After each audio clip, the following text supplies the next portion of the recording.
যে বাংলাদেশে এখন মসজিদের সংখ্যা 4 লাখ প্লাস, 4 লাখের উপরে। কত ভাই? মসজিদের সংখ্যা 4 লাখের উপরে।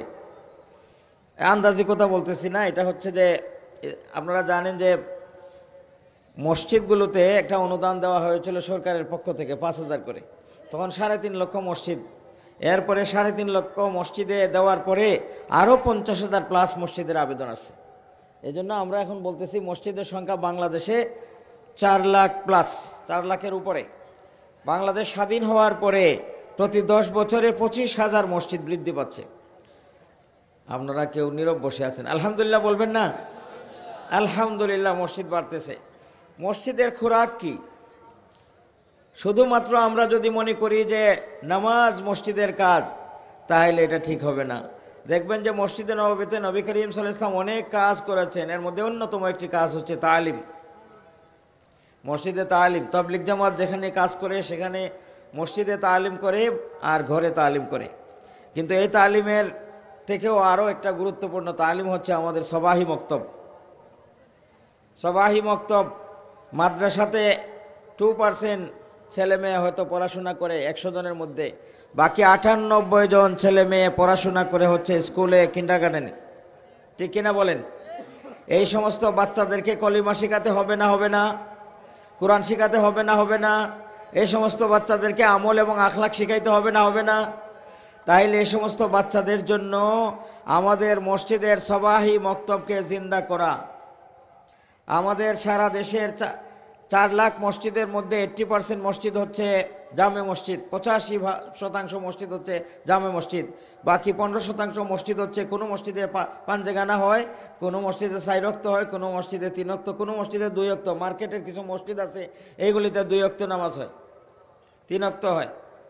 অফিসের কিছু মসজিদ আছে এই মসজিদগুলোতে, ভিতরে এই মসজিদগুলোতে 2 ওয়াক্ত 3 ওয়াক্ত নামাজ হয়। এরপরে এটা তালা লাগিয়ে চলে যায়, যে কারণে এশা ফজর কোনো কোনো মসজিদে মাগরিবও হয় না।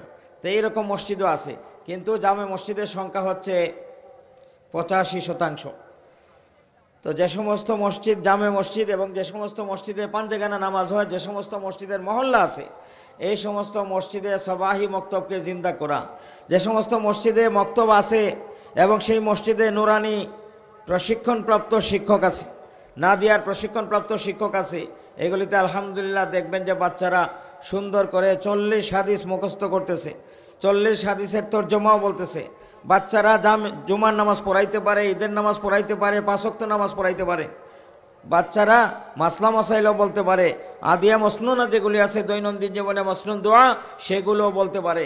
কোরআন মজিদও সুন্দর করে পড়তে পারে। কোনো কোনো মসজিদে গিয়া দেখবেন সূরা ইয়াসিন একটা বাচ্চা না দেখে সে বোর্ডের মধ্যে লিখতে পারে। তো এরকম উন্নত মানের শিক্ষাও আমাদের মসজিদগুলোতে আছে। আবার কিছু কিছু মসজিদে আছে, বিশেষ করে শহর এবং শহরতলির সবাহি মক্তবগুলো প্রায় বন্ধ। এই জন্য আমাদের 98 ভাগ শিশু, বাংলাদেশের জনসংখ্যার 25% হচ্ছে শিশু কিশোর। তাদেরকেও দিনী শিক্ষার আওতায় আনতে হবে, সময়ের তাকাজা আমাদেরকে বুঝতে হবে। এই জন্য সমস্ত উলামায়ে কেরাম, মসজিদের সাথে সংশ্লিষ্ট মুসল্লিয়ান এবং যারা মসজিদ কমিটির সদস্য, যারা মসজিদ কমিটির সেক্রেটারি, যারা মসজিদ কমিটির সভাপতি, তাদের সকলের খেদমতে আজকের এই মঞ্চ থেকে আমরা আবেদন করতেছি যে সবাহি মক্তবগুলোকে জিন্দা করুন। আপনার মসজিদের ইমাম এবং মুয়াজ্জিন সাহেব যদি প্রশিক্ষণপ্রাপ্ত না হন, তাইলে তাদেরকে সবেতনে সুযোগ দিয়ে প্রশিক্ষণে পাঠান। নাদিয়া বা নুরানির প্রশিক্ষণ দিয়ে আসলে পরে আপনারা দেখবেন কম সময়ে বাচ্চারা বেশি শিখতে পারবে। সবগুলো বাচ্চাকে দিনের বুনিয়াদী শিক্ষা দেওয়া মা বাবার উপরে ফরজ।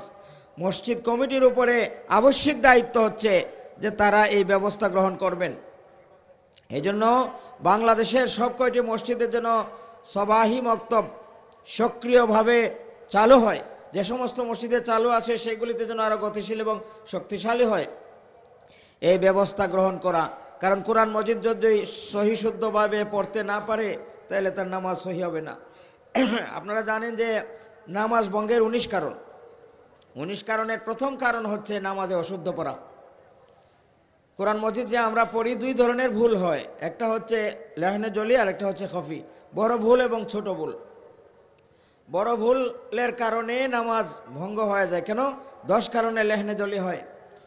অর্থ বিগড়ে যায়, এক হরফের জায়গায় আরেক হরফ পড়লে, এক হরকতের জায়গায় আরেক হরকত পড়লে, কোনো হরফ কমাই দিলে, কোনো হরফ বাড়াই দিলে, এরকম 10টি কারণ আছে। 10 কারণে লেহনে জলি হয়। তা আমাদের সাধারণ মানুষেরও তো ভুল আছে, আমাদের যারা ট্র্যাডিশনাল পড়াশোনা করছেন মাদ্রাসাতে তাদেরও অনেকেরও ভুল আছে। এই জন্য সবাহি মক্তবগুলোকে জিন্দা করা, যাতে করে আমাদের বাচ্চারা বুনিয়াদি দ্বীনি শিক্ষা শিখতে পারে। 1 নম্বর কথা হলো যে এই বিষয়ে গুরুত্ব দেওয়া। প্রত্যেক মসজিদে, যদি শহরের এরকম মসজিদ আছে যে সমস্ত মসজিদের অর্থনৈতিক সচ্ছলতা আছে, তারা ইচ্ছা করলে ওই মসজিদে আলাদা একটি পদ তৈরি করতে পারেন, আলাদা একটি মুআল্লিম পদ তৈরি করে তাকে নিয়োগ দিয়ে মসজিদে উনি সকালবেলাও বাচ্চাদেরকে পড়াবে, উনি বয়স্কদেরকেও পড়াবে, মহিলাদের জন্য পর্দার আড়াল থেকে ব্যবস্থা গ্রহণ করবে। এবং এখন আরেকটা ঘোষণা আপনারা শুনতে পেয়েছেন, আমাদের দেশের শিক্ষামন্ত্রী বলেছেন আগামী শিক্ষা বছর থেকে 2 দিন বন্ধ থাকবে, প্রতিষ্ঠান 2 দিন বন্ধ থাকবে। তাহলে প্রাইমারি স্কুল, হাই স্কুল যদি 2 দিন বন্ধ থাকে শুক্র শনি, এই 2 দিনে আমাদেরকে বিশেষ ব্যবস্থা নিতে হবে।